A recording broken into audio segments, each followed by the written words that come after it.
सुबह सुबह जंगल जागा, सूरज ने हंसकर आंख दिखाई रोड। हवा ने पट्टों से कहा उठो सब नई सुबह आई।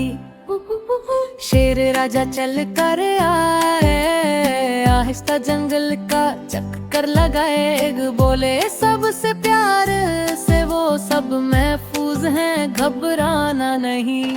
अंदर पेड़ पे झूल रहा, ताली बजा कर गाना गा रहा। कभी ऊपर कभी नीचे सबको हंसाता जा रहा।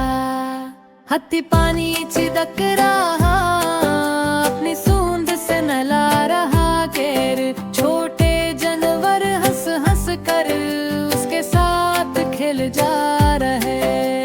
चिड़िया ने छोटी सी धुन सुनाई, नीली पीली पंखों वाली दर। मिलजुल कर रहना सीखो, ये जंगल की सीख बतलाए। शाम हुई तो जंगल बोला आज का दिन भी प्यारा था गदे। सब जानवर मिलकर बोले जंगल हमारा सहारा था।